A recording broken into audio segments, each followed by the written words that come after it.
everyone, today we will study about our Article 32. जब भी हम सुनते हैं कि हमारे फंडामेंटल राइट्स का वायलेशन होगा तो we can go to Supreme Court. Supreme Court is the protector and guardian of our fundamental right. तो ये जो सारे स्टेटमेंट है, इन सारे स्टेटमेंट को पावर कहाँ से मिलती है? आर्टिकल 32 के अकॉर्डिंग पावर मिलती है. Doctor B.R. अम्बेडकर से पूछा गया कि सबसे इम्पॉर्टेंट आर्टिकल उन्हें कौन सा लगता है कॉन्स्टिट्यूशन का, तो उनका रिप्लाई ये था कि अगर किसी एक आर्टिकल को हार्ट एंड सोल कहना होगा इंडियन कॉन्स्टिट्यूशन का, कि वो आर्टिकल 32 है. ये हमें रेमेडी प्रोवाइड करता है, साथ ही साथ ये एक फंडामेंटल राइट भी है. ये बाकी फंडामेंटल राइट से अलग है.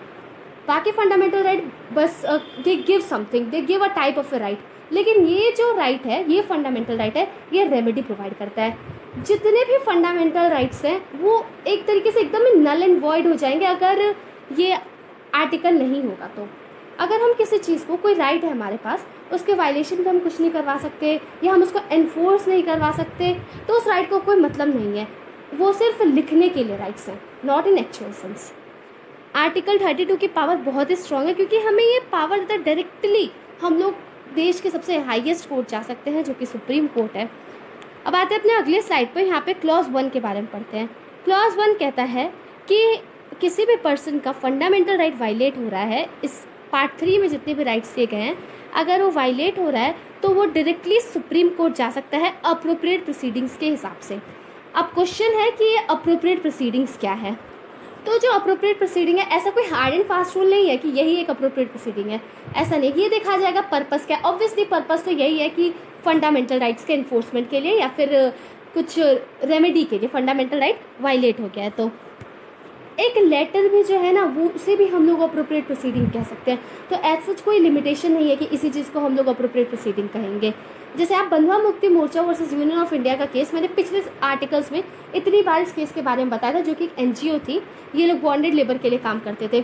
तो वो भी था, उन लोगों ने जो सुप्रीम कोर्ट में जो आर्टिकल 32 का लोगों को यूज़ करना था, तो उन लोगों ने एक लेटर दिया था सुप्रीम कोर्ट को, तो तब भी कोर्ट ने उसे एक अप्रोप्रिएट प्रोसीडिंग मानी थी. तो कोई हार्ड एंड फास्ट रूल नहीं है. और इन लेटर वाले प्रोसीडिंग्स के लिए तो कोर्ट ने PIL कर रखा है, PIL इंट्रोड्यूस करा है. PIL एक्चुअली ये होता है कि अगर कोई भी पब्लिक स्पिरिटेड पर्सन है, उसे लग रहा है कि लोगों के फंडामेंटल राइट्स का वायलेशन हो रहा है, तो पब्लिक के बिहाफ पे वो कोर्ट आ सकता है, कोर्ट में पिटिशन फाइल कर सकता है. इसे बोलते हैं public interest litigation. Public interest litigation की एक प्रीवियस हिस्ट्री है, पहले से क्या कहते थे एंड इसके फॉर्म्स, वी ऑल, ये जितने भी सारे हैं ना, ये सब कवर करेंगे.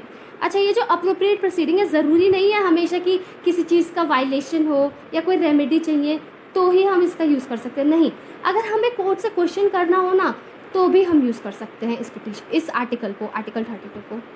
अब आते हैं अपने अगले स्लाइड पे. यहाँ पे पढ़ेंगे क्लॉज 2 के बारे में.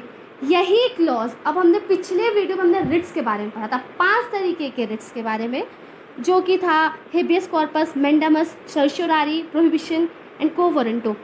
ये जो सुप्रीम कोर्ट के पास पावर है रिट्स को इश्यू करने का, वो क्लॉज 2 से आता है. 32 क्लॉज 2 ये जो है सिर्फ स्टेट के अगेंस्ट अवेलेबल नहीं है, ये प्राइवेट पर्सन के अगेंस्ट भी अवेलेबल है. जैसे आर्टिकल 17 ये प्राइवेट पर्सन के अगेंस्ट अवेलेबल है, सेम जो कि 23 में दिया हुआ है, 24 में दिया हुआ है.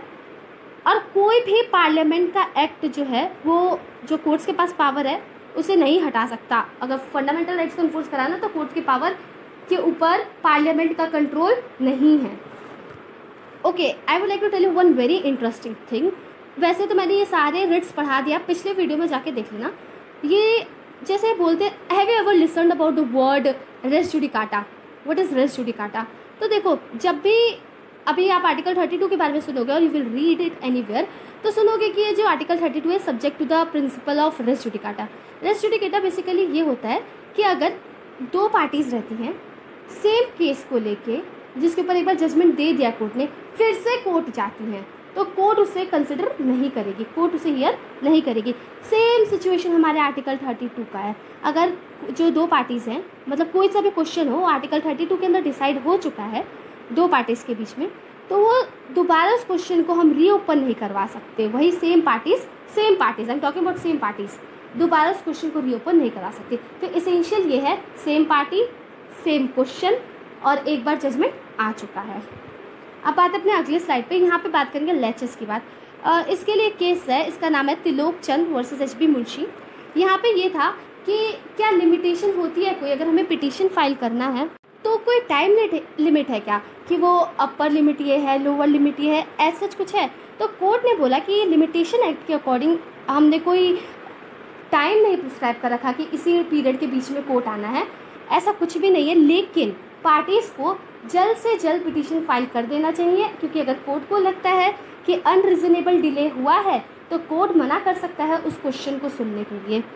अब आते हैं अपने अगले स्लाइड पे, इधर केस की बात करते हैं, नरेश श्रीधर केस की। इस केस में बहुत ही इंपॉर्टेंट क्वेश्चन ये है कि कभी कोर्ट का कोई जजमेंट आता है और उस जजमेंट से किसी भी पर्सन का फंडामेंटल राइट वायलेट होता है, तो क्या वो आर्टिकल 32 के अंदर आ सकता है अपने फंडामेंटल राइट के इन्फोर्समेंट के लिए? I am not going much into the facts, पर मैं मेन इशू बता रही हूँ। तो कोर्ट का जो जजमेंट आया कि जुडिशियल ऑर्डर्स होते हैं या जुडिशियल डिसीजंस जो भी आते हैं वो कभी भी फंडामेंटल राइट्स का वायलेशन नहीं करते, क्योंकि कोर्ट तो खुद ही एक फंडामेंटल राइट का प्रोटेक्टर एंड गार्जियन है, तो वो फंडामेंटल राइट का वायलेशन नहीं करते। इन शॉर्ट, हम आर्टिकल 32 के अंडर नहीं जा सकते अगर किसी कोर्ट के जजमेंट से किसी पर्सन के फंडामेंटल राइट का वायलेशन हो रहा है। तो अब आते हैं अपने अगले स्लाइड पे, यहाँ पे बात करते हैं क्लॉज 3 की।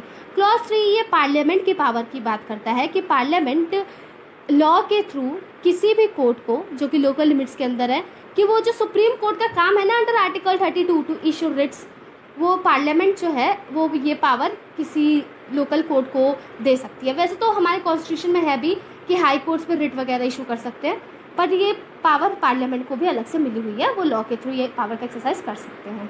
बात करते हैं क्लॉज 4 की।